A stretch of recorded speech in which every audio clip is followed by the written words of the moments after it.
Here we go. All right, good evening, everyone.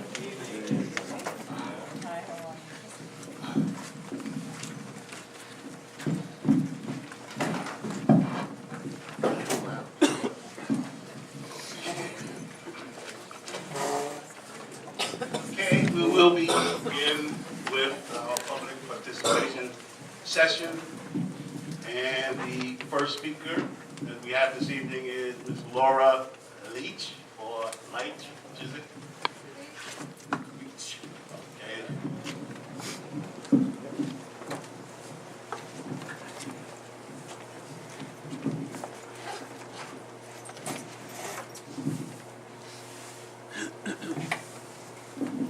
Good evening, my name is Laura. I'm with the Bronx Neck Volunteer Ambulance Corps. I just want to talk to you guys to let you guys know that we're always looking for volunteers, 18 and over. Whether you want to dispatch or be an MBO, you do not have to be an EMT to be a member. Not only that, but we're also doing CPR and first aid class next month. March 18th, we're going to be doing a CPR class. March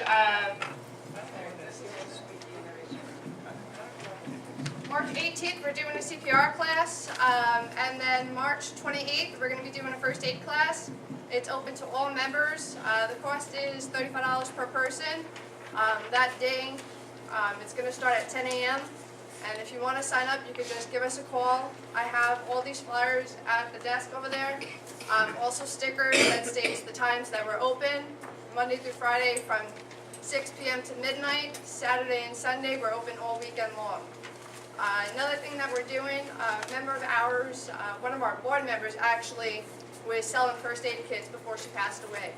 I'm trying to continue it, to do what she wanted us to do, and we're selling these first aid kits for $20. It has all the basic needs that you find in a regular first aid kit. This is just going to support us and help us in any way that we can. Also with the flyers that I have, if you want to mail it back or bring it up to base, it just shows what you could do, what we could do with the money that you give us. For example, $5 can help us purchase gloves, $10 can help us purchase more oxygen, $25 could do oxygen masks, 50 EpiPens. You know, the more you donate, the more stuff that we can help buy and help support us. We were one of the last volunteer organizations that started over 35 years ago. We're here for you, we started for you, so we just hope that you guys can help us continue making magic.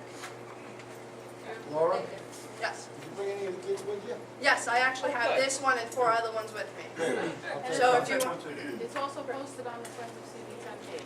yes, it's on there this weekend. I will be there Saturday night from 6 p.m. all the way till Sunday 1 p.m. So if you want to stop by over the weekend, I'll be there too. So, all right. Thank you.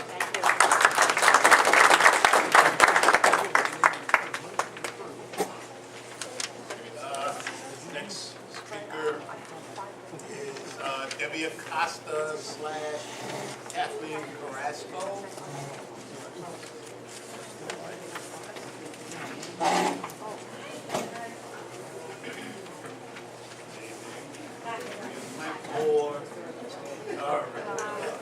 Okay, I'm Debbie Acosta from the Pelham Bay Library, and this is Kathleen Carrasco from the Westchester Square Library. So on the table I left some flyers from the that we are having. For the adults, we do a Stay Well exercise class at 10:30 on Tuesday morning, Thursday morning are computer classes, Word, basic email, internet, beginner classes, and then some more advanced, more advanced classes. For the children, we have toddler time, arts and crafts Wednesday at 11. Preschool time, arts and crafts Fridays at 11. Baby story time Tuesday at 11. Teen tech time Monday 3:30. Gaming, crafty kids or movies on Thursdays at 3:30. For the teens, we do gaming Mondays at 4. Teen Tech Tuesdays at 4, and Teen Lounge at 4. All programs are free, and you can just come in anytime. Okay, so my name is Kathy Carrasco again. I'm from the Westchester Square Library. So here we have very similar programs going on in Pelham Bay with it. And I'm also asking because we do have a new location. So we do, hopefully, should be coming up in another 4 years. So we're asking everyone in the community to come on down to the Westchester Square Library. And we have a kiosk machine set up to get information for what everyone in the community wants, to get tailored in the new locations regarding programs and services.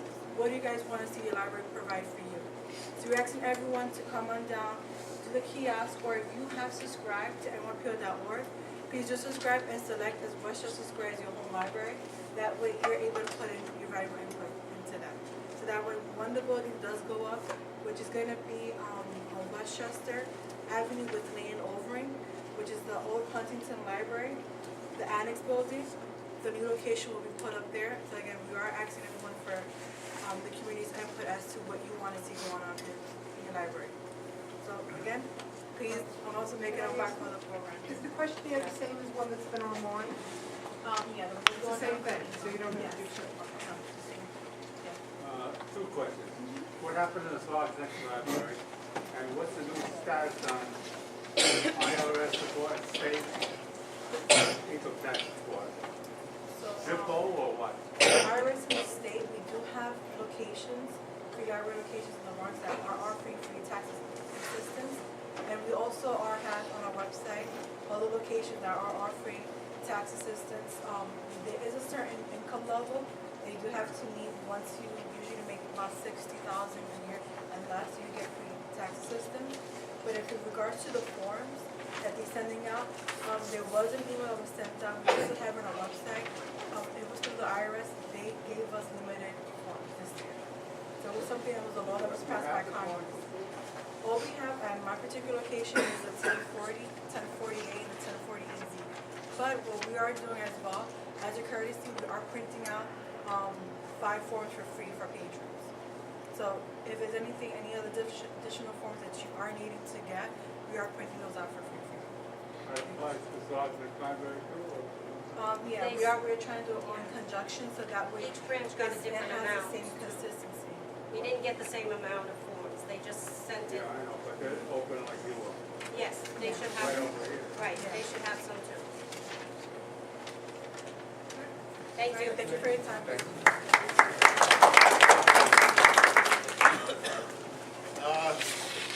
Next up, we have Council Aide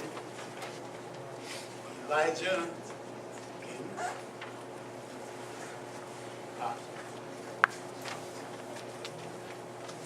Good evening. Good evening, everyone. Good evening.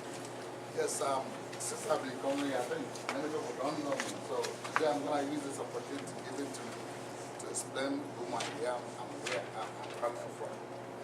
Anyway, I'm from Africa. It's happened that I'm working with Councilman Andy King. So this evening I'm bringing up some few announcements to you so that you can spread the news wherever you go. On Sunday, this coming Sunday, from 12 p.m. to 2 p.m., we'll be giving away goods. So if you see anybody who's in need of good to wear, I think we have something for the person if we come at that particular time. 2, February 24, we'll be having an event in Boston Seacourt. And as I said, it's going to start by this evening from 7 to 9. Then, thirdly, the last is state of address on March 12th. March 12th, we'll be having state of address at Beulah Church of God at 958 East Gong Hill. Thank you. Excuse me, Elijah. Sir. I thought I saw something from Councilman King about a meeting with Neighborhood Housing Services. Yes, that's happening right now. Is that tonight? Tonight. Oh, okay. Yes, it's happening tonight. Thank you. All right, thank you, sir. Before we go on, let's take a moment to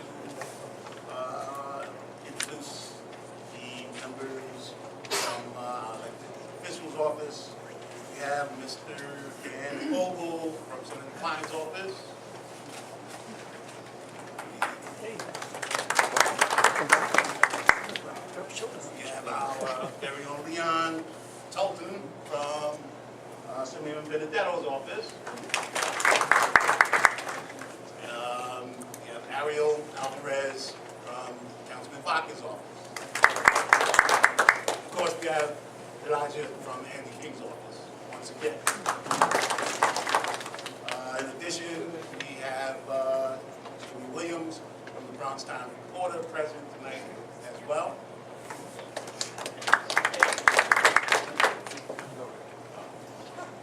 Okay, so moving forward, the next speaker is Amelia Zeno.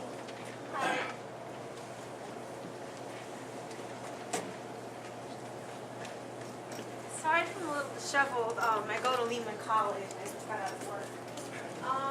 My name's Amelia Zino. I'm a Co-op City resident, also a grad student at Lehman College. And I'm getting my master's in geographic information science. So I brought a map for you guys. I'll pass it around. Here.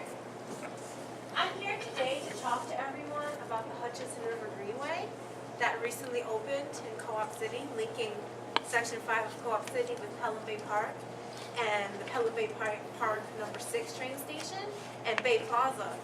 I'm a jogger and I noticed that the Greenway has not been plowed, salted, or tended to in any way. And this is in stark contrast to its Shore Road counterpart. The Greenway along Shore Road has been maintained, plowed at least one time. And it literally cuts off right before you get into Co-op City. I've surmised that this problem is because parts of the Hutchinson River Greenway run parallel to I-95, the New England Thruway, so I imagine that it's kind of a jurisdiction problem. They're not sure who's supposed to be taking care of it. I called 311, and this was last week, exactly a week ago today, and they told me they would take care of it within a week. Nothing's happened. They told me it was handled by the Parks Department, but Parks hasn't done anything with it yet. And this isn't just a winter problem. The Greenway is not maintained throughout the summer. There's a lot of litter. Sometimes they'll clear the brush, but other than that, there's not a lot of work being done on it. And I think this is really important because a lot of elderly women and men use the Hutchinson River Greenway as a shortcut to get to Bay Plaza, even though they probably shouldn't. They'll do it anyway. And it's very slippery, very icy. And I appreciate all the work that Parks has done for us in getting this greenway and this official pathway created, but it's not being maintained. And I'm just here appealing to the community board to see if anyone else has noticed this problem or if other people have shared similar sentiments or if anything could be done in regard to it. And the map's going around. It is part of, it's under the jurisdiction of the Department of Parks and Recreation. This is, they deal with things under their jurisdiction. So what we can do is, we had not received any complaints here in the Bronx. I think yours, but tomorrow, we'll contact the Borough Commissioner. This is put in with great fanfare and a lot of work. And so if they're not maintaining it, that's a problem. So we'll work on that. Okay. And we Thank you. definitely take care of that. Thank you. Is the borough commissioner, Hector Palmer, just retired? Thank you. Who's taking the place? Acting in Larry Stewart. Oh, Larry, oh, great, thank you. But he'll get the email tomorrow. Yeah, no, Larry's great, thank you. Okay, last, but certainly not least, we have Mr. Egidio Civitelli.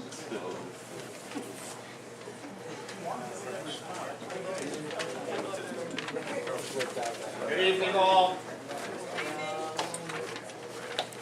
Do I need a mic? You can hear me, right? I want to talk about the Havana application, liquor license, beer license, and also, while we're at it, the rest of them, the rest of the application. These resolutions that I assume are going to be voted on tonight? Okay.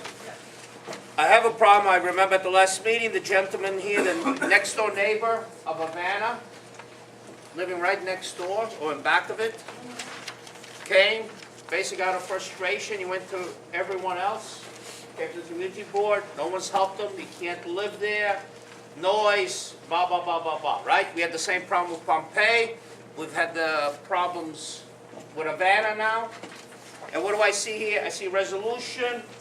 The only resolution is that we're gonna ask the landlord to create or establish some sort of construction to downgrade the noise. Well, I just want to remind the community board and also the residents, the only person on Tremont Avenue, or establishment on Tremont Avenue, down to Westchester Square, is the, what's on Blondale Avenue? Side streets, thank you so much. The only establishment with a cabaret license. That means all these establishments from Pompeii, Havana, Burger Time that was closed down, and a few others that are on Tremont Avenue, do not have a license for cabaret license. That means no music, no dancing until 4 o'clock in the morning. That's what this guy was complaining about. And all of them, all the organizations, all the businesses up there, let everyone know, I'm letting the community board know, let the media know, there is illegal, it's not zoned for any cabaret establishment. No music, no dancing. 4 o'clock in the morning. Let me finish. You're wrong. Okay, then let me finish here. It's my 3 minutes. I'll answer in your 3 minutes.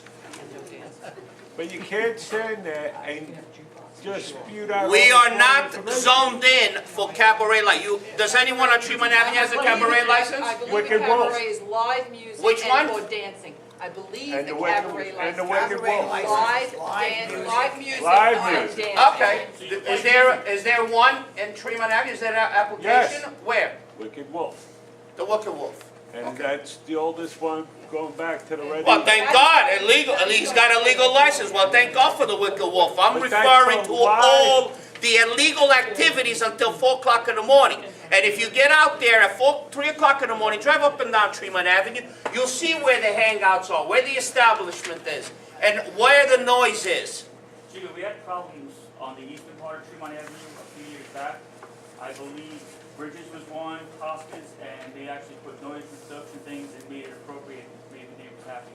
There were similar issues up east. Fine.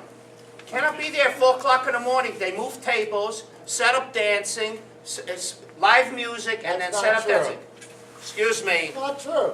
Don't tell me You're it's making not true. false statements. Excuse You me. want to stand up here and make false statements, we're not gonna let you just, we're not gonna just. That's not a false statement. Everyone on Tremont Avenue knows where all the dancing is. This is why Burger Town shut down. This is why Pompeii took 2 years to do it, because of the live music. So don't tell me no. You should know. You're the president of the 45th precinct. Don't tell me Havana Cafe is playing live music or moving tables for dancing, because they're not.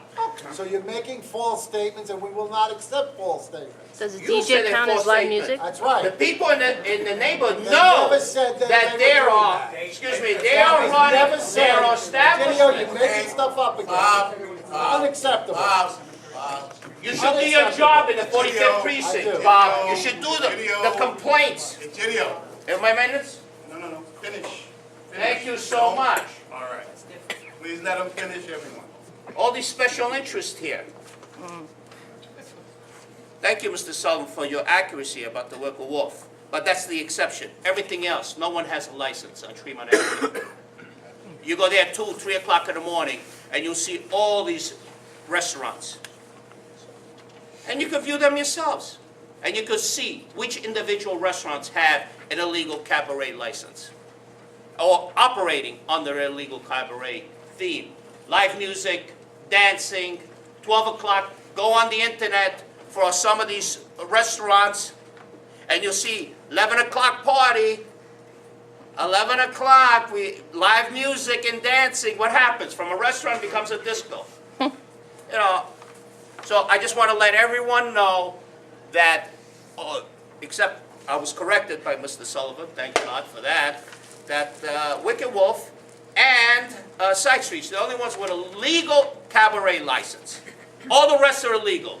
So if you're driving up and down Tremont, at 1, 2 o'clock in the morning, and you pass by these places, please, make your notations, send Mr. Kearns a memo. I've seen dancing, 12 o'clock, 1 o'clock, 2 o'clock. And that's what I think the gentleman was complaining about. So I hope something is done about this. And you're right, and in the future, we're going to be taking the complaints to the 45th Precinct Council meeting, in addition to all the groups. Thank you so much, Mr. Chairman. Thank you, folks.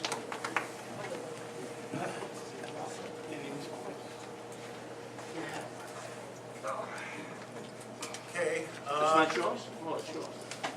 for a motion to close the public participation session. Second. Excuse me, Mr. Chair? I'm sorry, I forgot to, there's an announcement that I want to just quickly make.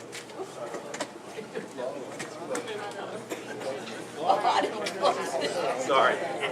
My apologies, folks. Okay. Real quick, this is just information from Assemblymember Benedetto's office. Each year, we do free income tax preparations for seniors, 62 and over. So we're just announcing once again that we are providing this service. Just to let you know, we don't prepare the taxes ourselves. What the seniors do is they bring their tax information to us, and then we have like a partnership with tax accountants who they do that. They do the work. So just to let you know, we are doing it as of right now to March 6th, and we're doing it at both our offices, both at East Tremont and at our Co-op City office. So please take advantage of this service. Again, it's free. It's for seniors 62 and older, so this is the time. You don't want to be shy about your age. If you're 62 and older, be proud of it. So, now, oh, yes, ma'am. Is there a cap on income for that? Yes, it's, it has to be under 50,000 as far as like the gross income. So, for if anyone wants any information, the East Tremont office is 718-892-2235. I'll repeat it one more time. 718-892-2235. If there's anyone here from Co-op City, and I know the, well, okay, you're not a CEO, I'm sorry. Sorry about that. Okay, but I'll just put it out there anyway. The Co-op City office is 718-320-2220. All right, thank you very much for your time, and again, please take advantage of this free service. Thank you. Dan? Yes, sir. I don't mean to be pushy, but, you know, the IRS wants the money, but they don't want to provide any service for forms. But a lot of people, and I've known, you can get the forms at the IRS office in Metro Center. What is that? 1250. Still, 1250 Hutch Metro Center. Yeah. Second floor. And many times I've asked, why is it in public? And they says, we're afraid of being bombed or something like that. So I go there to get the forms that I used to get at the library, or the library doesn't have, and information for other people that there is a real IRS office there, and they should, most of the time, have all the forms. It's a little hassle to go there, but you can go there and get all the forms, and they do have a staff there that'll help you there with an appointment. So for people that don't know, and I don't know why they would not publish it. They're afraid of terrorists or whatever, but I'm letting everybody here know that you can go there and get all the forms you want that they have. Thank you, Kurt. All right, is there any other questions? All right, thank you for your time, everyone.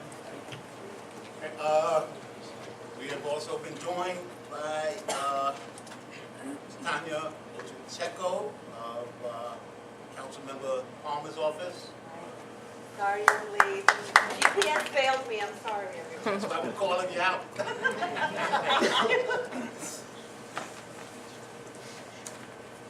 Okay, I'm looking to motion to accept.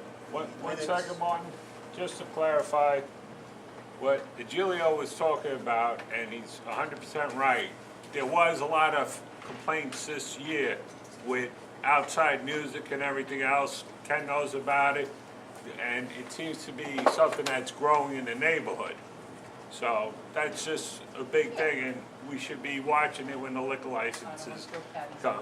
But he just, you know, it was just brought up because the last meeting, someone complained about the Havana, but there is a lot of places, and they're getting worse and worse, and they don't seem to listen, you know? Okay, well, in that respect, at the office, we have, we've got an initiative. We're going to meet with the New York State Liquor Authority because we don't feel we've been getting as much backup from the Liquor Authority as possible. At the same time, I have to say,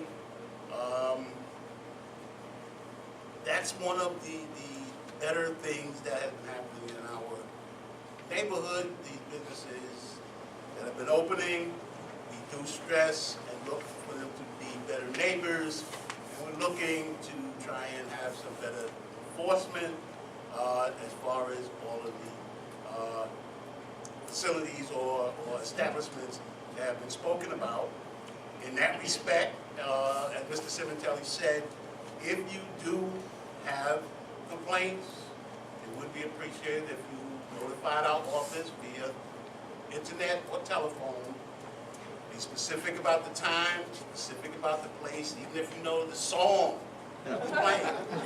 You put that down. Give us as much information as we can possibly have to do initiatives in that respect. Okay, so we are looking, we want to work with these businesses. We are going to be a little more stringent where we need to be in terms of them operating within our community. So it's not something that we're not paying attention to, and we will be giving further reports on it in the future. And I'll let John speak quickly. Only because it's reopened again. Lack of enforcement is not true. I mean, any issues that we had with any locations, 4 or 5 were very proactive.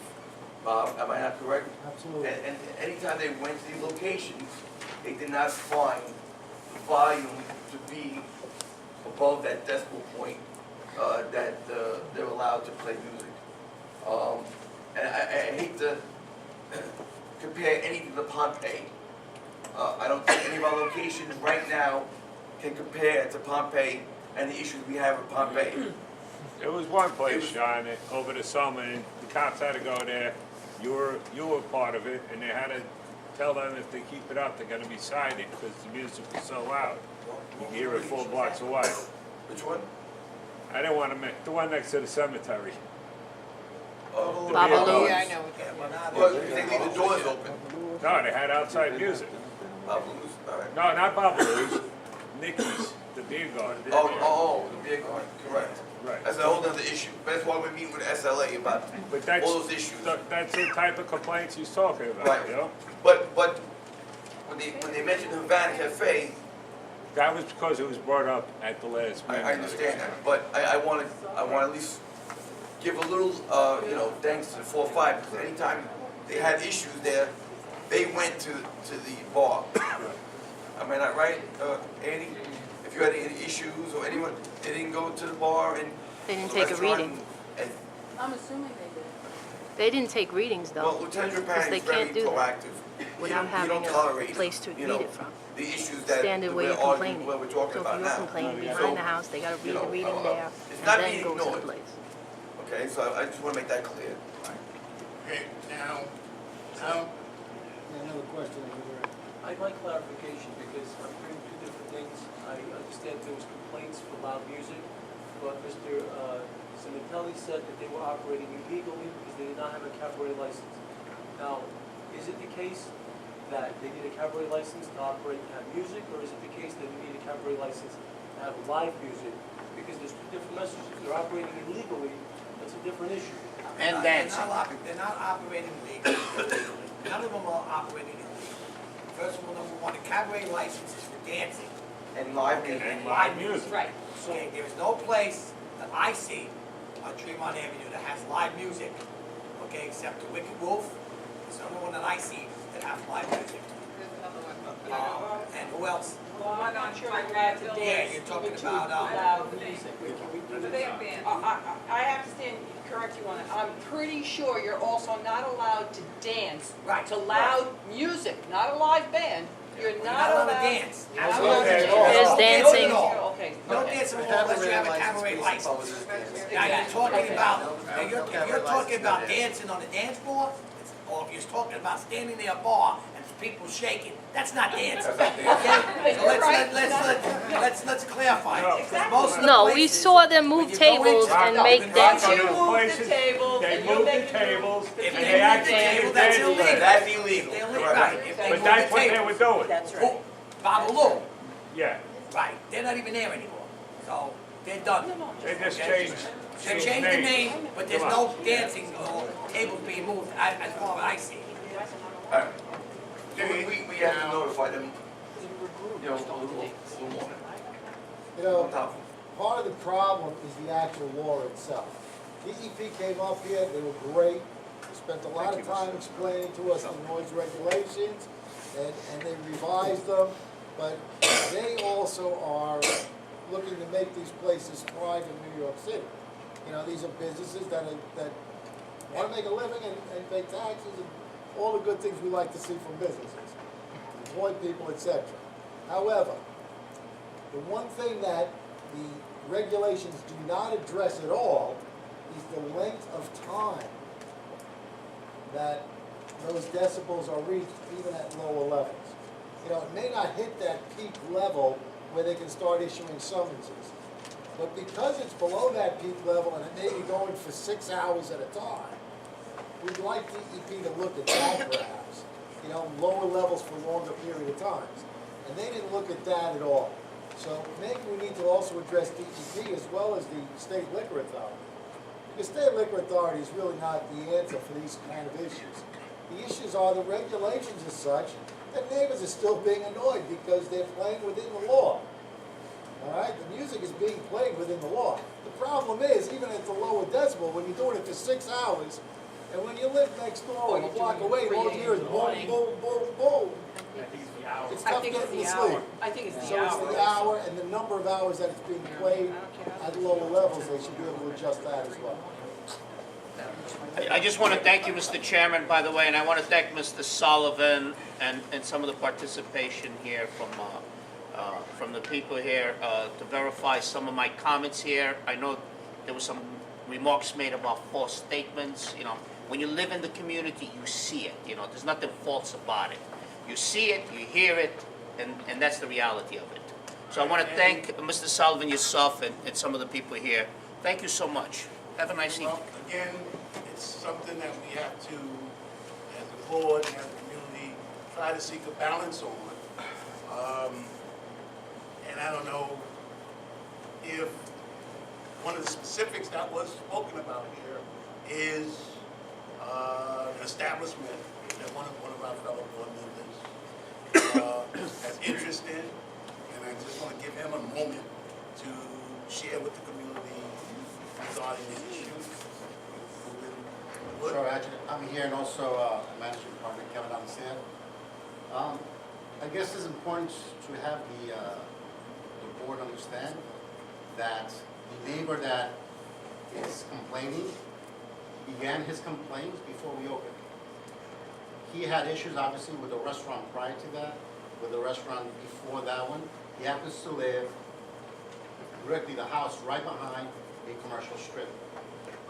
Depending on the type of business that goes in there, there may be some noise. If it were a mechanic shop, there will be noise. So everything under the sun has been complained. Now it's music. It's been the exhaust system is too close to the windows. It's been, you know, your air conditioner is too loud. So prior to us opening, as soon as we put up a banner that said that we were going to come into this community, essentially the complaint started. And I think members of the board could probably assert to that they went directly to the board office to say, by the way, look what's coming in here, what's the date we're coming to? Some people may not want to see change. I'm a member of this community. I live 2 blocks away. My partner lives 6 blocks away. We built a business because we knew that that's what this community needed. It needed that diversity. And we were successful because we work hard. So now, the other day, by happenstance, the truck that picks up the oil came in at 9 o'clock instead of 7 o'clock. And I had a neighbor come from the end of the block coming down and say, you know, what can I do about it? I'm not in charge of the truck schedule. We call and we've done everything, but I think that we've done everything that we can to address, you know, the issues that have been raised. So we asked the board to write a letter to our in support of making this change so that our landlord would approve this. A landlord, you know, it's his prerogative to approve whether we make alterations to his roof. And that's what they're asking us to do.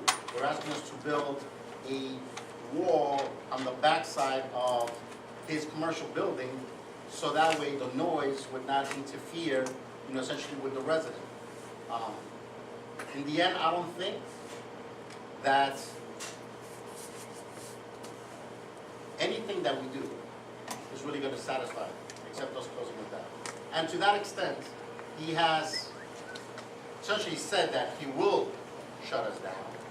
He has, and Kevin is with this because he has threatened to shoot the place.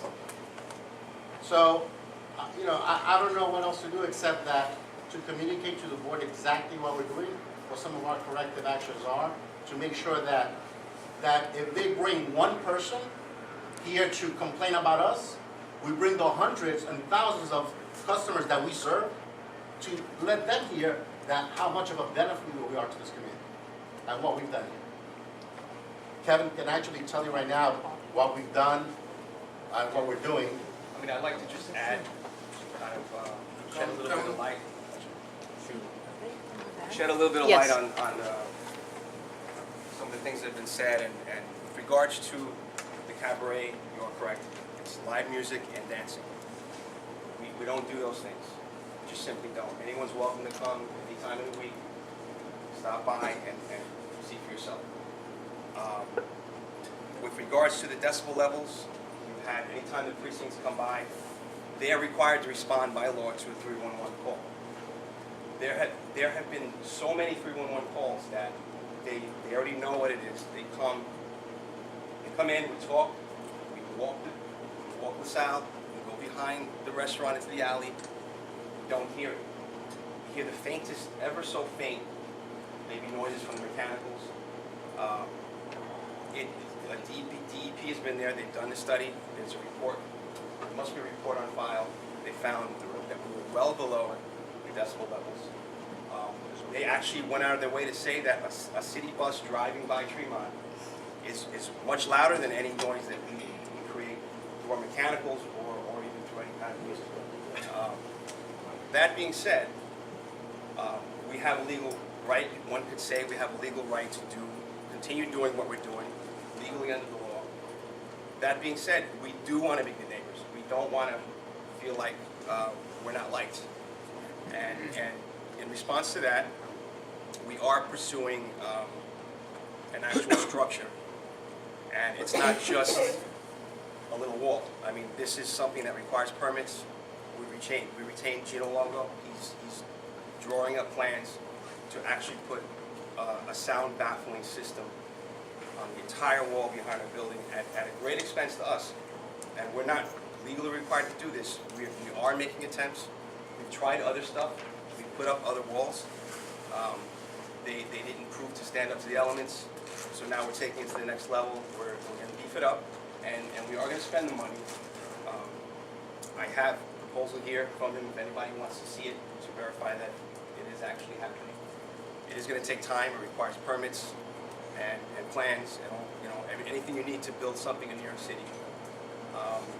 And if there's any other questions or concerns about anything else, I'm just, you know, and before you were even on the board, et cetera, I know that you always have been good neighbors, because I know when the first complaint came in, you came to us and you worked with us, whatever. For my sake, and for the sake of everyone here, do you push tables aside, and is there dancing? No. Thank you, that's all. And I will say that if there was a table that's in the way of an area, we will move it to make room for people to stand. Sure. And in the event that someone feels that they want to break out and dance, we can't control what people do. No, I'm asking that question. Well, so- we do ask them, we let them know the legal issues, and we ask them, just to stop.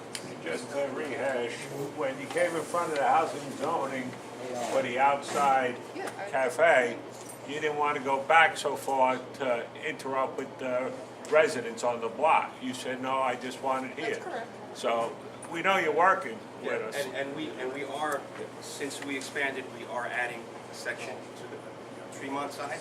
Right. And we're reducing the amount of area on the south side. Right. And Kevin, just one, thank you for coming and explaining yourself. And kind of like I was saying to the gentleman before, that we had issues on the eastern part of Tremont similar, and basically that's essentially what they wound up doing to satisfy the community and the neighbors behind them, pretty much the same situation. And thank you for taking those, I mean, I know it's explained to you guys, but thank you for showing me that you want to be in this community and you're doing this to go forward and extend yourself to them to try and make everybody happy. And we appreciate you for the business and for striving and congratulations for that. Here. We have people on this board that have been here for, serving this board for many years. And I think that music, loudness, coming from two or three people, doesn't compare to the issues that other restaurants and bars have had along the street or in this community board. Because from shootings, not once or twice or three times, to stabbings and killings and homicides have been part of this community for the past 25 years. And while I understand that it was very noted on the minutes that no violence attributed to Havana Cafe, just the noise complaints, something, it's unfortunate part of the business. There have been issues at all of the essentially catering facilities over the past 20 years, because I was at an event that essentially things have happened. So things have happened at events where essentially, people that are members of service have been in the middle of it. So what I'm saying is that don't point us out and don't come in here with incendiary, comments to try to rile up a community because, to apply some scare tactics that this community is changing. The reality is it changed. It changed in the 50s, it changed in the 70s, and it changed in 2000. I object, Mr. Chairman, I object to some of these remarks. I mean, he's got the podium. I'll wait my turn, thank you. Sit. Okay. I'm gonna take question here, and two more, and two more after that. Just real quick, bear with me because I don't have my glasses, but cabaret license, and this is from the city website, okay? Any room, place, or space in New York City which pardons dancing is permitted in connection with restaurants and businesses or businesses that sell food or beverages to the public requiring cabaret license. Dancing only. Doesn't even say anything about music. I'm not saying, doesn't say anything about music. That's not a question. Cabaret license is a license for dancing that allows you to dance. That's what a cabaret license is. Okay, thank you. You cleared that up. So you can have live music with no permission. Cabaret, according to them, according to city website, That might be another permit. it's stating that the cabaret license is for dancing only. Specifically for dancing. Okay. Ruben, I just want to say that I've been to your restaurant many times, and it is a beautiful restaurant with wonderful food. But the noise level, even inside the restaurant, is so loud that you really can't talk. You can't talk at all. I mean, your restaurant is an asset to the community, but you seem to be not paying attention to your neighbors, one of which is a board member that lives on that block. It's not just the person behind you. That's right. It's other people on that block. I want you to just when you go home at night, I bet you, if you had the noise that some of these people had to deal with, you wouldn't like it. You know, and you're a board member. I don't want to vote against you. I want to work with you, and I think all of the people on the board want to work with you. But when I hear you say, you know, I'm offended when I hear you say that, I want to know who said to you that they don't like who's coming into the neighborhood. Look around here. We are a diverse community. Absolutely, I didn't say that. That's why we're so You implied good. it. What I'm saying is that one person can make incendiary comments. Stuff like that, But that because person- I can guarantee you that my neighbor wasn't welcoming to us. And I can tell you that from day one. From day one. Right. But there are other people on the block, one of which is sitting right here, that complained, and actually you weren't there, but there was a meeting with, I don't know if it was you, Kevin, or somebody else, and it was with Ken Kearns, I think over a year ago. That was the And meeting, that was with Troy. Okay, Troy and right. Annie And it wasn't and myself. taken seriously then either. And then there was another meeting where the person came and fell asleep when we were talking about noise. You know, I think it's not that much to ask. You have a beautiful restaurant, it has good food, you are an asset to the community. Why can't you just lower the noise and stop all of this? You know, Thank you. I'd like to just add one thing in response to that. Mr. Chairman? I'm aware of the meeting that happened, and we've never met. And I asked Ken, please let me know, introduce me to the lady that is having an issue, and I'd like to sit down and talk to her. And anyone that doesn't live directly behind the restaurant, whether it be on LaSalle or somewhere else, I'd like to speak with them because I don't know when or where or how it's coming out. And it'd be very helpful to me if I know where your house is and the time, and I'd be more than happy to walk over and see, okay, you know what? It's coming from the other bar across the street, and I can hear that. Or it's coming from, no, what I'm saying is, it's hard to address an issue if you don't know the direction where it's coming from. but the thing is this, it's generally, it's not just Annie, it's not just the gentleman behind you, it's a lot of people on that block. Why do you have to know who it is? You know, people are not, they're sometimes afraid. We get the complaints. And it just seems like not that difficult a thing to accomplish. Just, you know, we have a lot of board members. Here's one sitting here who has a business. There's Jimmy McQuaid who has a business. They bend over backwards for the community. And sometimes, you know what? And I think you can vouch for it. Maybe it's not 100% right. Maybe they're saying, you know, but they do it because we're board members. We're supposed to be taking this community up, not down. We're supposed to be working together, you know? I just don't see why this is over a year long of constant back and forth. Just take care of it, and everybody will be happy. Okay, in that respect, all right, the gentleman has just laid out plans to try to deal with most recent issues. And again, we as a board are gonna work together with him, all right? And again, he's invited the people that feel that this is a problem. As I said, you need to pinpoint the time, and you come, you speak with Mr. Lucia, or you speak with us at the board office. We are proactive. So again, we're gonna work this out. Rita's gonna work it out, Mr. Alicia's gonna work it out. So let's not get into any type of a scrum about taking our neighborhood down, because we are not taking our neighborhood down by any means. And again, I'm very happy that we do have some of the establishments coming into the community, and we try to work very closely and hard with them. So just I'm glad that he came and he heard directly from the members, and he's invited the members out there and the public to come and speak with him.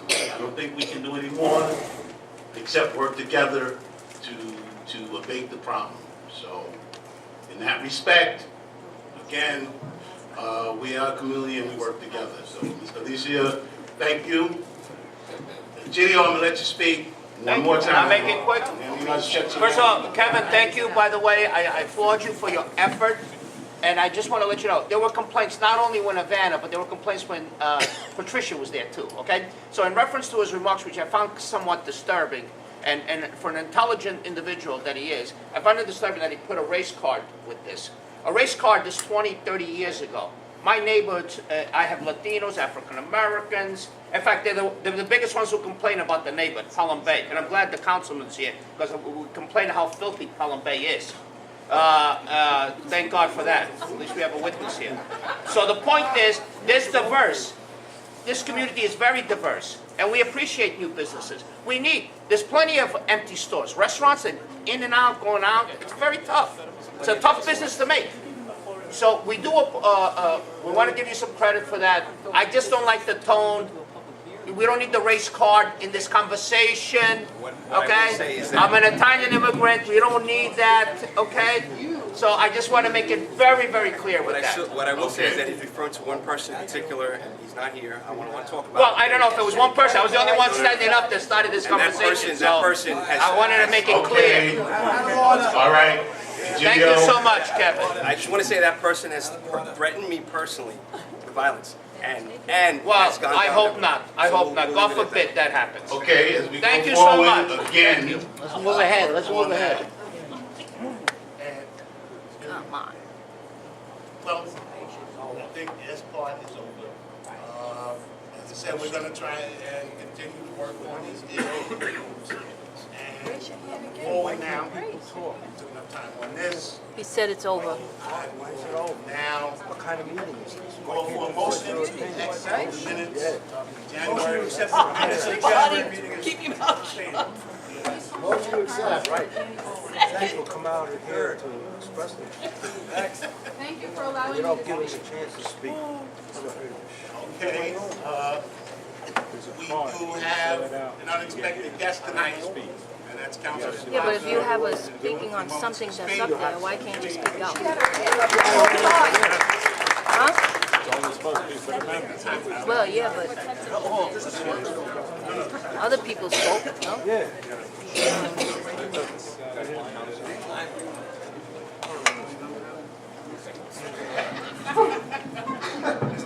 Oh, okay, now it's on. I better be careful what I say. It's great to be here, and it's been 9 years since I've been here. So, at a meeting. I miss some of it, and I don't miss others. I thank you for all your patience. Yes, I'll smile at you, yeah. I thank you for all your patience and perseverance. And Martin, it's good to be with you, of course. Martin and I served many years together on the board, so I thank him for coming forward as a volunteer and doing the chairman's job, which is very important. I really just came to say hi, and I stepped out of my house and I saw how cold it was, and I said, I better go back here. It's so damn cold. I want to come out on a night like this. But I do want to once in a while touch base. And many of you I see and I talk to in the community, but I haven't come to the board since I left, basically. I think I came once in 9 years as a unit. So I do want to report to you on a couple of things that we're working on at the City Council.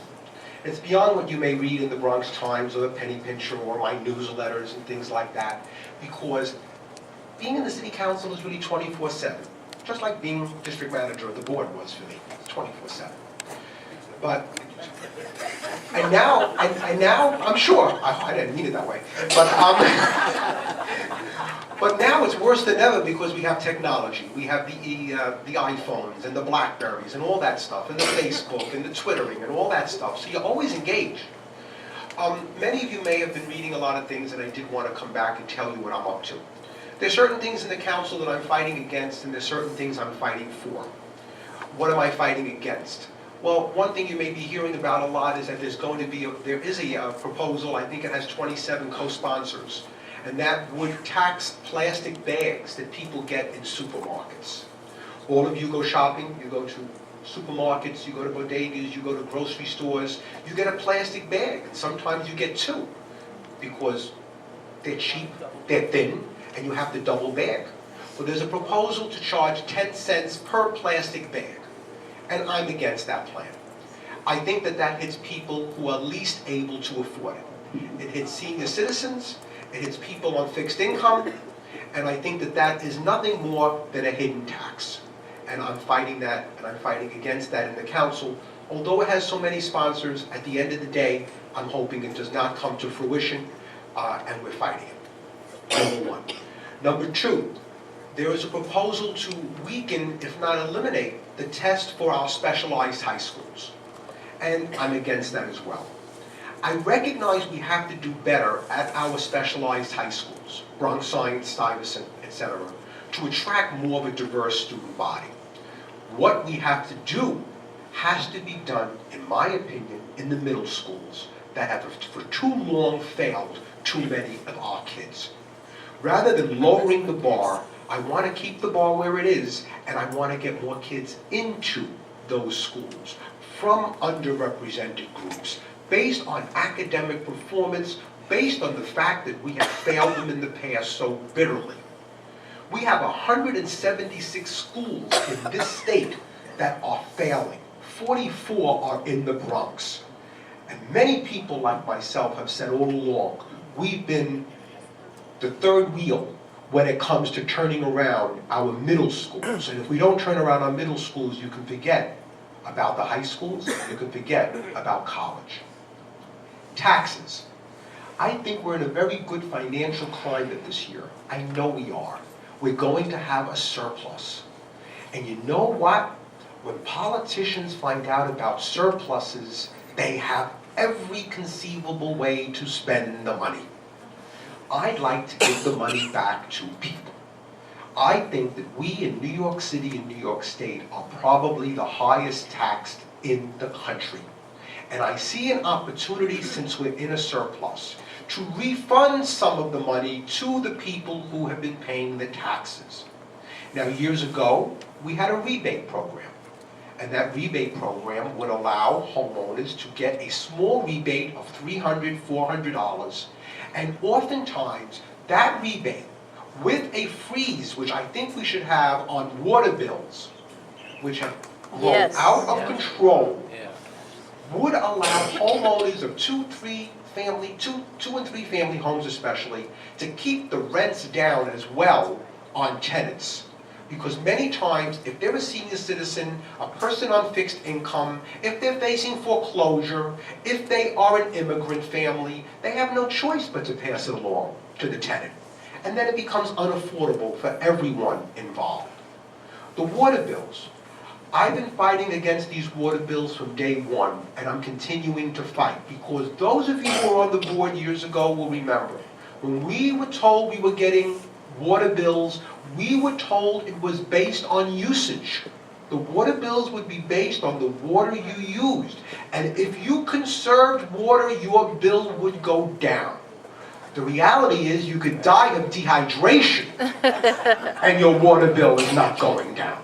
It is not based on usage. There's a complicated formula with your sewer bill and da-da-da. They eliminated the frontage charge. And when they eliminated the frontage charge, we've got this convoluted bill that no matter what the rates are, you and I pay more. And that's why I want the tax rebate. Many of you may have thought it was good news a couple of weeks ago when you got your tax assessment bills. Oh, your property values went up, didn't they, when you got your assessments? But you know what's going to happen in June? You're in for an unpleasant surprise. Because then your real estate taxes will go up. Yep. That's why I want the rebate, because we're in for an unpleasant surprise. Once in 9 years, and I voted no, but once in 9 years the city council raised the rate. We have not raised the rate in 9 years except for that one time when it was done and I voted no. But the reality is everybody thinks that we raised the rate. We never raised the rate. You've been paying more and more and more because the assessments keep going up. Good news, because probably your house is worth more. Bad news, because if you intend to stay in your house, which is what I want you to do, you're going to end up with a bigger bill. And if you can't afford it, what do? You pass it on to your tenant. The last thing I wanted to stress was police. I'm fighting for more police. Always the 45th, because we have been undermanned for years. We are the largest geographic precinct in the borough, yet we have usually the fewest cops. Because our crime is low, we're penalized. But if you look at us geographically, from Co-op City, the Bronx-Westchester line, to the Queens-Bronx line, Ferry Point Park, look at our district geographically. We are the largest by far, the most spread out. But the reality is we're down 7,000 cops from 9/11. From the World Trade Center attack, we are down 7,000 police officers. Well, I think we've done more with less. Crime has gone down. But the reality is you can only do so much with less. At a certain point, it's going to be a point of no return. I'm fearful we're at that point. I really am, and I'm going to tell you why. You look at what's going on in the world today with ISIS, and you look at what's going on in the world today with the increased demands that we have to keep our people safe from terrorists. And you can't tell me that the chief target for these individuals in the United States of America is New York City. Can't tell me different. That's the truth. And if we're the chief target for terrorists, we have to have police manpower to fight that. Also, the mayor has indicated he wants an increase in policemen on patrol programs, which we knew years ago as CPOP, Community Policemen on Patrol. I agree with the mayor. The best thing for police-community relations is for the people in the community to know who the cops are and to have a relationship with cops. And the mayor is right, and Bratton is right. But we cannot commit officers as we should, in the numbers we should, for something like that unless we have more officers. I want to take cops out of the cars. I want them on Dreisel Loop. I want them on Tremont Avenue. I want you to know who they are. But how do we do that when we're in a hole of 7,000 from the 9/11 attack? So I think we have to start replenishing our police force, hiring our police force, making a commitment to keep crime low in already low crime areas. Here in this 45th precinct, look at Bay Plaza. I was there today. But look at all the people Bay Plaza attracts. Don't you think that there's a traffic issue there? Don't you know what Bartow and Baychester is? Alone, traffic, forget safety. Traffic is safety, but forget physical safety. Look at the traffic demands placed on us, solely because we've gotten economic development in our community, which is good.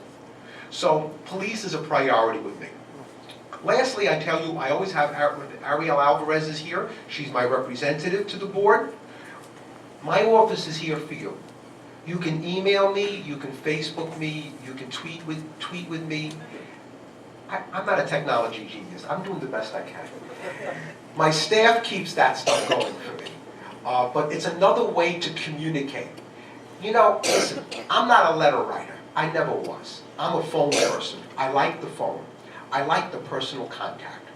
And if you call me, I return every call. If you email me, it goes directly to my pocket. I respond to every email possible. As long as it's reasonable. If it's cuckoo, I'm not responding. And believe me, I get a lot of that too. Somebody called last week, he says the fire department is after him for 20 years. I have no idea. People conjure up these things, you know. So I may not return that call. But I do return every call I possibly can that I think is reasonable. I preface it that way. But certainly, I'm always in touch with your board. I'm always in touch with Martin. Ken always calls my office. We have a good working relationship. I know how important a community board is. You're the eyes and ears, many of you. And I just want you to know I'm around. I like doing what I do. Every day, I look forward to this stuff. But a lot of days at City Hall are tough. But that's where I know that I have to report to you. And last thing I tell you, I have so much to tell you. I didn't know I was going to make this kind of a report. But it's great. Isn't it about time, right? Diane, you're too damn honest, I swear. Now, I was at a meeting today, I want you to know, about ferry service. Can't tell you everything that went on. I got an answer I didn't like, and I told them what they could do with the answer. I'm not taking it. I really am not. I don't accept any explanation why this community cannot have ferry service. There's no explanation that's acceptable to me. None. And I'm not accepting it, and they got it today. This thing in Soundview that they want to put the ferry service is not till 2018. And they said to me, you know, Mr. Vaca, we're willing to look to your community in a second round. I says, I could be 10 feet under in a second round with the way the city works. You think I'm accepting this? Absolutely not. They've been futzing around with this for years. This has been something, I can go back to the 80s. And I will tell you something else. You think this golf course would have been finished if it wasn't for Donald Trump? Never. The city would still be twiddling their thumbs.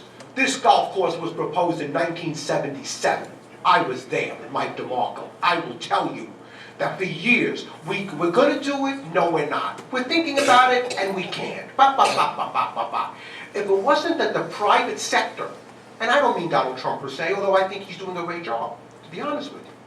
But if it wasn't that the private sector was allowed to come in by Bloomberg and finish that damn thing, it never would have been finished. So I think the city's got to get their act together, very honestly, and understand that when it comes to ferry service, we're not interested in how it gets done. We want it done. Because we have the longest commutes of anywhere in the borough and some of the longest commutes of anywhere in the city. We have the longest commutes. You know what they did last year, the last year of Bloomberg, or the last year and a half? They gave all additional ferry service to these communities in Brooklyn where all the hipsters live. You know these hipsters, they call them hipsters. These are all the rich people. They all live. They have 5 train stations intersecting in their communities. What train station do we have? From Co-op City, you got to go to Pelham Bay Station with a bus or a car. In Throgs Neck, take the 40 bus. Give me a break. You know what I did when it was snowing last week and we had the ice storm? I took the 40 bus to work. And I don't tell anybody on the bus who I am. I don't tell the driver who I am. Let me tell you, I wasn't a happy camper. I wasn't a happy camper. That service that we get in this community would not be tolerated among the rich people of Manhattan, and it's not being tolerated by me and by the people that I'm supposed to represent. Unacceptable. The same thing that when you look at the ice and the snow in the Bronx, and you go to Manhattan, you think you're in 2 different worlds. What is it? We're in Alaska and they're in California? I object to be treated that way as a second-class citizen. And believe me, my voice is heard. And I try to get action. We've worked very hard. I have wonderful staff I'm proud of, but I need you. I need you to keep doing what you're doing. I told Martin today, Martin texts me, Martin calls me, I respond immediately. Not because just that we're personal friends for years, but because I respect him. I know that he is concerned as I am. So I thank you very much for having me. I'm going to stay a little bit, even though I'm getting the biggest draft from this window I've ever had in my entire life. I better go outside and warm up, I think. But I thank you for having me. Thank you very much. Mr. Councilman, may I humbly make a request? No. Respectfully.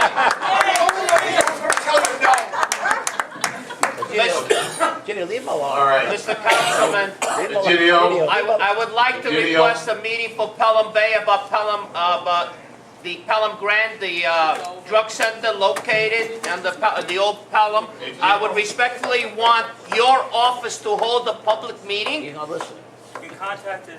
All right. Thank you so much, I appreciate it, Okay. okay? I'm talking to the councilman. All right. So, Mr. Councilman, if it's possible to have a meeting.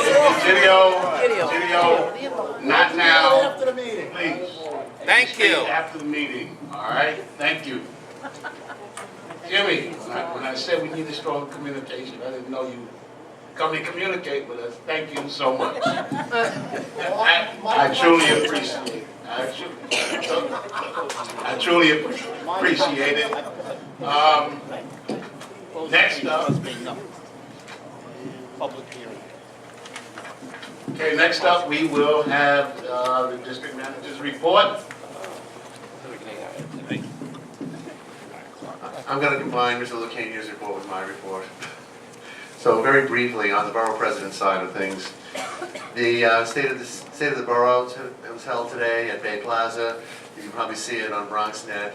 The borough president extolled many many positive things that are happening in the borough today. The 4 Metro North stops, the presence of the Bay Plaza Mall, the creation of the jobs, the Hutch Metro Center, the housing starts all over the borough. The change in attitude from the investment community towards the borough, and all the good things that are happening, all the banks that are moving here, all the jobs that are being created. He wanted to pass along his plan with the governor to talk about tax relief for people on property taxes from the state level. He's working to see that we have some meaningful tax relief for property taxes across the state, much like council member is at the city level. They also want to talk about the municipal ID program. Municipal ID program is very important because a lot of people have no IDs, and they have no ID, they can't open a bank account, they can't get a driver's license, they can't go to school, they can't do a lot of things. So the municipal ID program will enable them to fully participate in society, and the rollout of that program is starting now, and our office is going to be participating in that by assisting the city central administration and distributing the applications. The Dominican Heritage Celebration is scheduled for February 26th at 12 noon, and it's going to be down at the Borough President's Office, 851 Grand Concourse, and it's usually a very nice event, and everyone's welcome. Has food, music, culture. It's really nice. From the board side now, one of the things that I wanted to talk to you about was all the initiatives that we've worked with the city on to bring services to the community for various city programs. One of them was for all last year, we worked with Build It Back. Build It Back, kind of as a checkered history, but Build It Back is there to assist people who had suffered damage to their homes during Hurricane Sandy. Yes, it's long ago, but the monies have not been expended, and many of the people who applied for Build It Back monies never really followed through and finished up the paperwork. So the news is that Build It Back will be back in our office to work with those people who had never completed the paperwork, who had put in applications but had never completed the paperwork. So that's a good thing because they'll be able to collect that money now. The other thing I mentioned was the municipal ID program. The municipal ID program is a good thing, and we're going to be working with the city in assisting them in making sure that the applications go out to people who need them.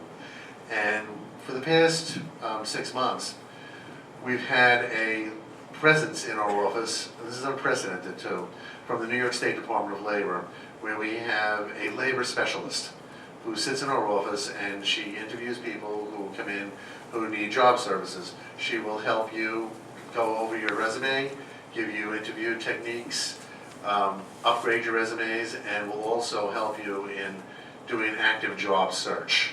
So she comes from the State Department of Labor. This is part of Governor Cuomo's initiative to put New Yorkers back to work. And her name is Stephanie Dawson, and she is the highest job getter out of the entire Bronx office. So, and the reason why is because most of our people are prepared, and she's able to help them. So if you know anybody who needs a job, have them come by the office, just give us a call and she'll sit with them. She's here on Wednesdays from about 10:30 in the morning to about 3:30 in the afternoon. She's very, very good, and she really does get the job done. Quite a number of people have succeeded in getting good placements as a result. So that concludes my report. Thank you.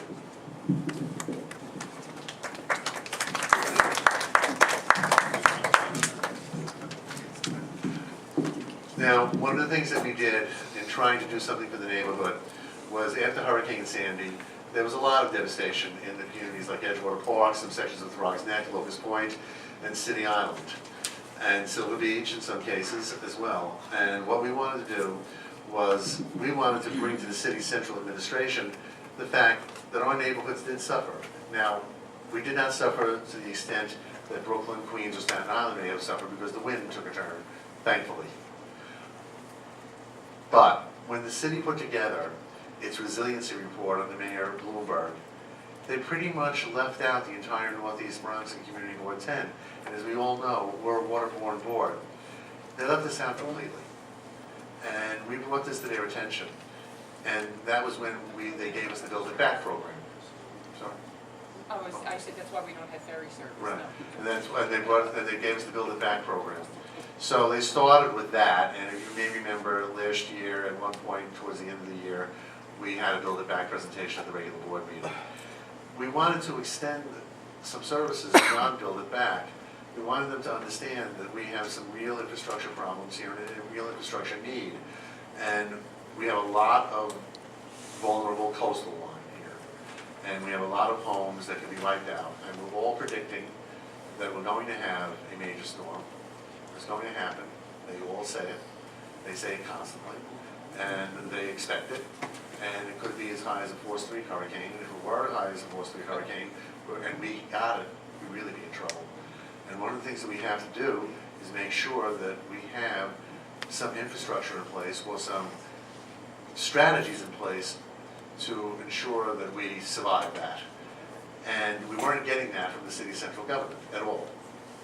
So what we did was we worked with Borough President Diaz, and they have a great program called the Urban Fellows Program. You may remember we had an Urban Fellow last year who did some work with us on doing something about traffic studies in the Ferry Point area. Well, this year we once again competed, and we won, and we got another Urban Fellow. And the Urban Fellow was sitting next to me, and his name is Marcel Negret, and he's from Pratt Institute in Brooklyn, and he's agreed to help us out in looking at resiliency studies and how we can help ourselves from being decimated by major storms. And he's put together a packet, which you all have on your front of you, or you should have it, called Improving Resiliency at Bronx Community Board 10, Protecting Vulnerable Coastal Edges. And in here is a pretty detailed report on all the strategies that one could use to do that. And this is something that if you look at it and you adopt it after hearing him, we're going to, probably the next meeting, have that adoption vote.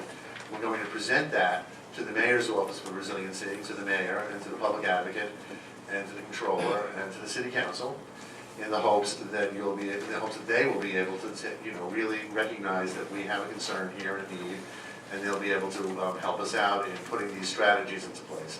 So without further ado, I'd like to introduce Mr. Negret, and he's going to talk to you for a few minutes about the work that he's been doing. Hello, yes, my name is Marcel. I see some familiar faces from last meeting I came here in mid-October, and also in some of the following meetings from New York Rising.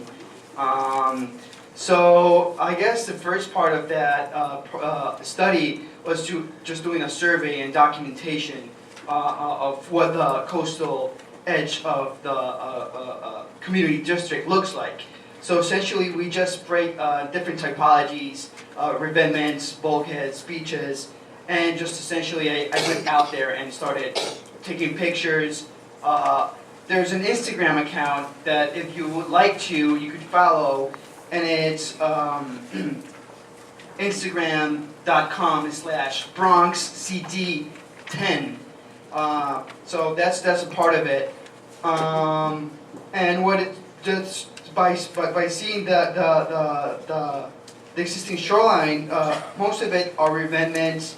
If you consider Pelham Bay Park within the bounds of this community district, tidal wetlands would be one of those major tidal coastal edge. So you can see a summary of that in the first page, in the second page of the report.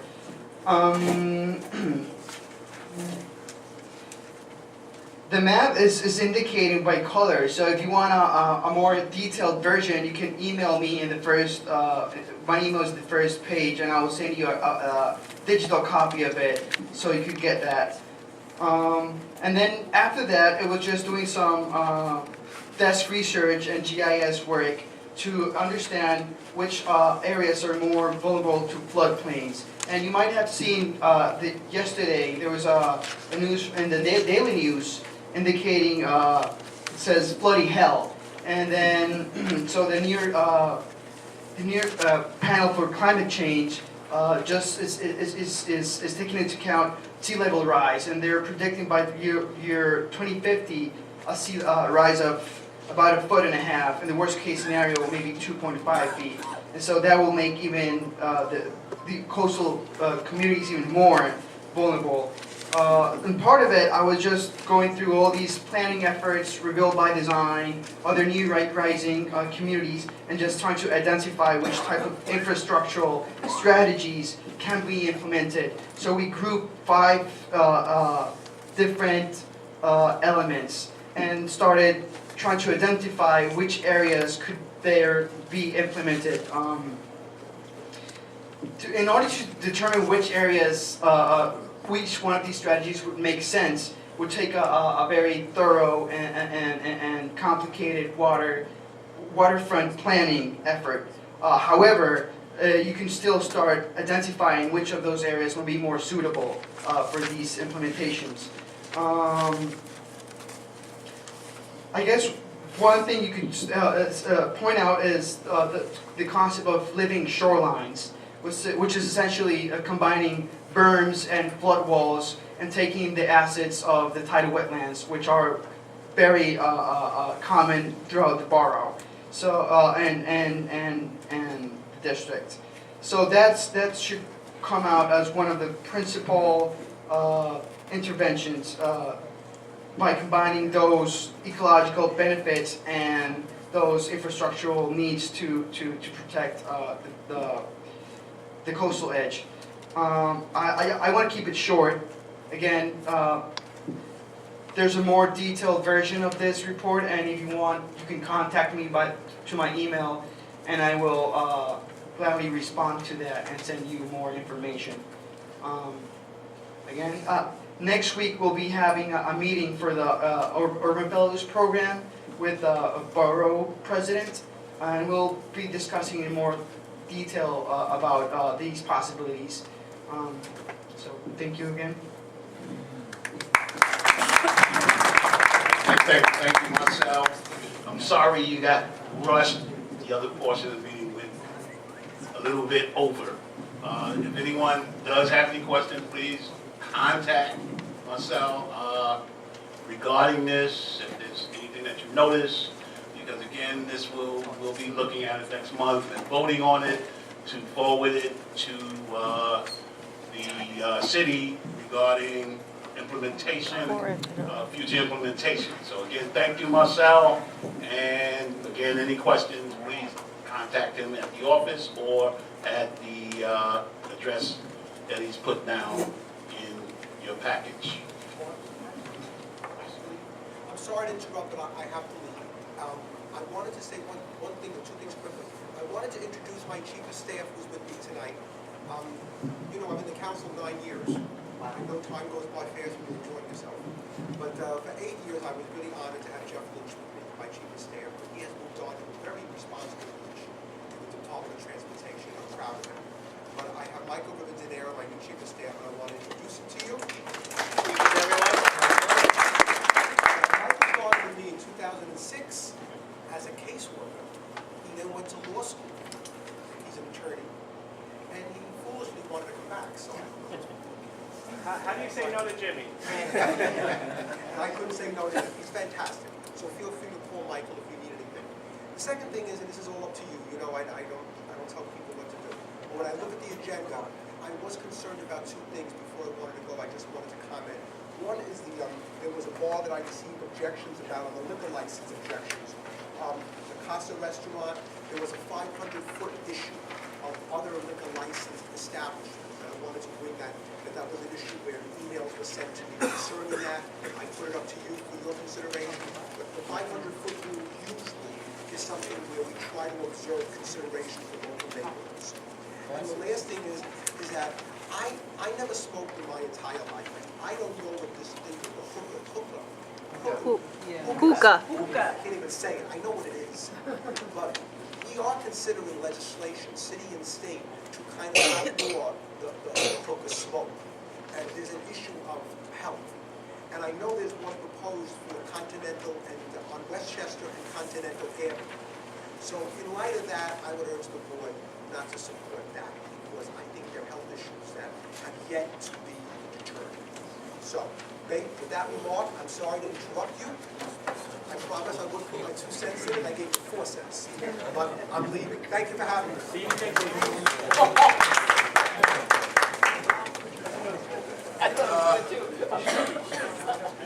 Councilman. Jimmy, a meeting for Pelham Bay we need. Okay, moving forward now, Mr. Baca, Mr. Councilman, the Virginio, Pelham Bay needs a you meeting. can speak to him after the meeting. You can't just run away. You've got almost three terms. We, moving forward. 12 years, you got a nice pension. You want to just walk away from the community. Virginio, please. God bless America. Moving forward, we have some business in the executive committee session. As you see in your package, the letter that went to Ms. Joanne Miller, who has unnoticed, notifying us, has moved from our board area. And as a result, she has missed the requisite number of meetings so that we as a board can take a vote to have her removal. And I would call for a motion to do that. We have taken all due diligence in trying to contact her, and we've gotten no response, as you see from all of the information there. Therefore, we have to take the position that she has abandoned that position, and we have to formally vote to remove her from our board. So I would ask for a motion from the floor. Motion to reserve. Okay. Okay, all in favor of the removal of Ms. Miller, say aye. Aye. Any opposed? Any abstentions? Okay, thank you. That's the extent of what we have with the executive committee because due to weather we did not meet. Next is housing and zoning, which again, due to the weather, they did not meet. They will be meeting in February. There's, okay, on the 25th, and there is a issue regarding the Locust Point area that they will need to have a quorum to have a presentation regarding it and any vote that would take place. Peter? There is no vote. It's a presentation only. We will not be weighing in one way or the other until we are formally contacted by BSA. We have not received anything, so the owner is only coming in to do a presentation. We're not weighing in one way or the other. Okay, I'm sorry that I got that wrong. Okay, so that meeting will be on the 25th. Next up is now economic development, which did meet, and we do have to go over the licenses. Who will be, we're gonna read, all right, Ken will be reading the resolutions on economic development. The Economic Development Committee met, and they have a series of resolutions regarding establishments.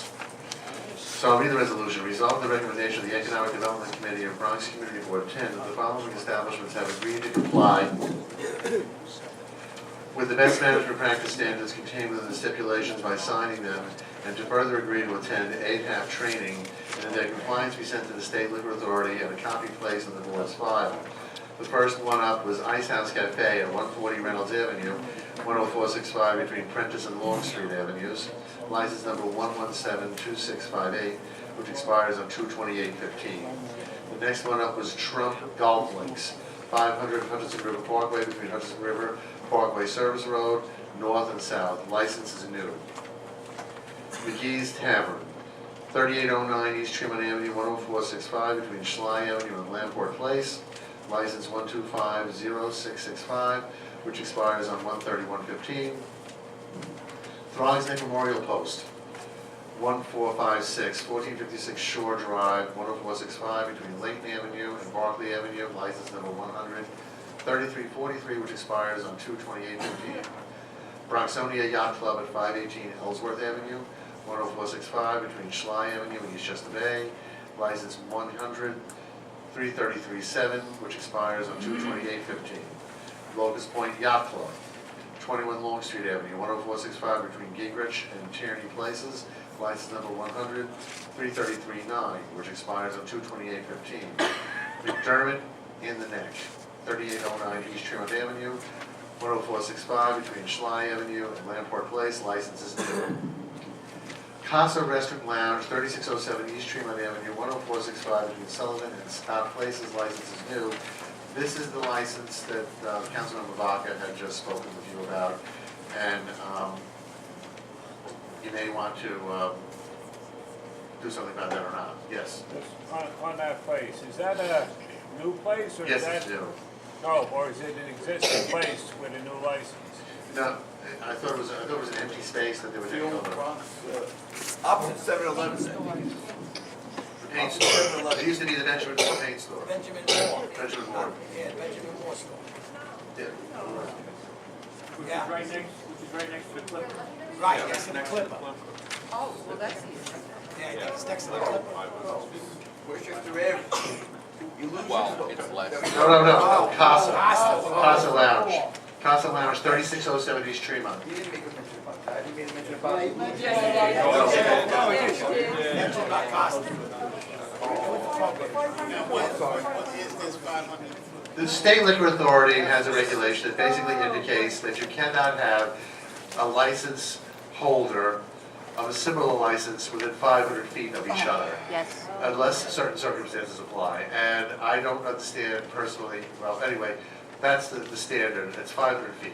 So I own a bar, I have a license, and Bahani owns a bar, and she has a license. The licenses have to either be differed in some respect, or she has to be 501 feet away from my bar. So, I'm sorry. Yeah. So now, you just heard what Councilman Vaca had to say. The committee let it go through under the belief that the State Liquor Authority would make that determination or not. But then you heard what the councilman had to say, so, you know, we can, So we'll vote separately. we could.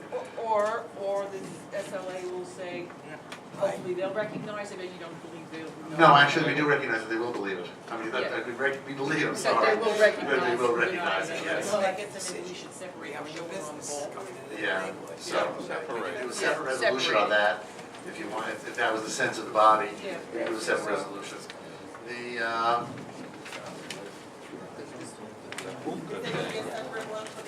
we'll get there, give me a minute. Yeah, because Okay, the other establishments are this is the other one that the council ever spoke to you about, Illusions Hookah and Mixology Lounge at 322129 Westchester Avenue, 10461, between Continental and St. Paul. Is that the This is a old new Pelham bar? license. The committee had let it go through with the belief that, you know, we want to encourage new business. The council member, however, you know, you've heard what he had to say, so that may be another one that you want to exempt out from this resolution. I'm not sure whatever the sense of the body is. The next one down would be the White Cross Fishing Club, 750 Clarence Avenue, 10465, between Phillip and Randall Avenues, license number 13345, which expires at 2/28/15. Pelham Bay Cafe, 1738 Edison Avenue, 10461, between Pure and Roberts Avenue, license 1268107, which expires on 2/28/15. The Leonard Hawkins Post, 156, 550 City Island Avenue, 10464, between Cross and Bridge Streets, license number 100-333-1, which expires on 2/28/15. The DA Beach Club at 665 Shore Drive, 10465, between Barclay and Lafayette Avenues, license number 100-333-8, which expires on 2/28/15. Okay, so those are bars that you have before you on the resolution. If you wanted to exempt the other two, we could do that and do a floor resolution about those. Let's go down a little further. It still has to be Okay, separate. go down a little further. You have Havana Cafe there too. Yeah, but that was a separate resolution. Okay, that was your resolution for that one. There is, it's resolved, that the recommendation of the Economic Development Committee and Bronx Community Board attended the following establishments. All right, well, Yeah. okay, That yeah. should be listed as a separate resolution, as will Casa and Well, yeah, if we make that decision. resolution from the floor. We'll do a resolution from the floor after this one's done. I think what happened, It is, Casa, Havana Cafe is listed. Got it. Ken, the agenda's already set. That is the Havana Cafe. You wanna modify, you gotta take a vote. To be spoken on. Point of order, before we move on, we have to modify the resolution that's before us. Well, that's what I was saying, you're talking about the Havana, we're gonna. No, I'm not, I'm talking No, about these are the modifying two. the resolution that is before us. The first one dealing Yes. with, okay, Which has to be modified, so I'm And going to offer bring it up. a modification to the resolution to remove CASA and illusion, and that has to be voted on before the full board to have that resolution modified before we can move forward. And then we can vote on the existing resolution. So I'm gonna call for a modification, and I have a second on the resolution to remove CASA and illusions. All in favor? Okay, opposed, abstained. Somebody in the audience. Now we can go on to resolve. Ken, you want to read the resolution? We just eliminated those two. They've already been Yeah, read. I read the resolution, want me to read it again? Not all of them, just the resolution. First resolution. Resolved that the recommendation of the Economic Development Committee of Bronx Community 110 that the following establishments have agreed to comply with the best management practices and standards excuse me, I'm sorry, contained in the stipulations by signing them, and to further agree to attend ATAP training, and that their compliance be sent to the State Liquor Authority and a copy be put in the board's file. And that would cover all of what I read, with the exception of illusions and CASA. Motion to accept. All in favor? Opposed? Abstentions? One abstention.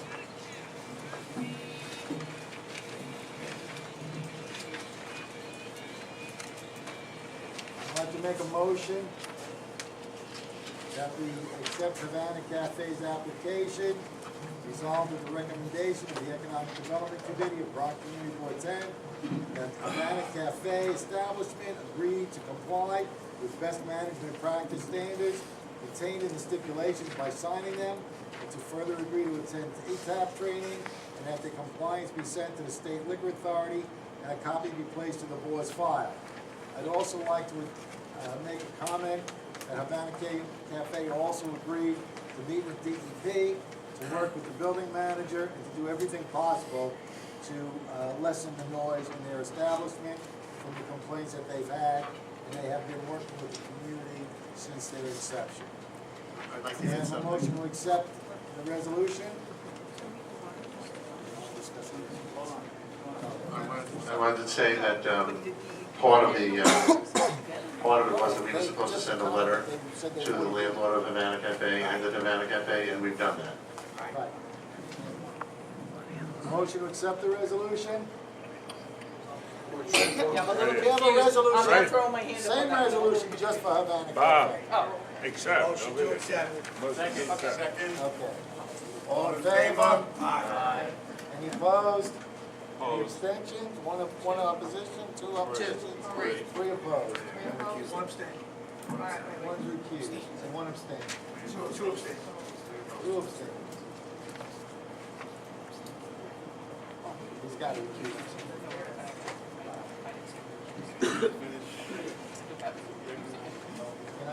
Can I make a motion to accept Cassie's application? Motion.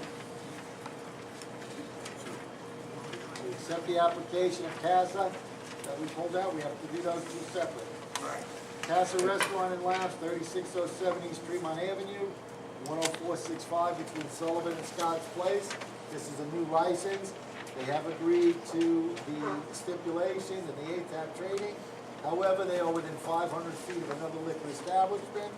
So it's been recommended by the council member that we do not approve this one because of the 500-foot law, and they are not in compliance with that. The 500-foot law was something that this board many years ago fought for, so that we don't have rows and rows of liquor serving establishments. So, again, the resolution, the Economic Development Committee did at first vote to approve this, so that's the resolution that stands.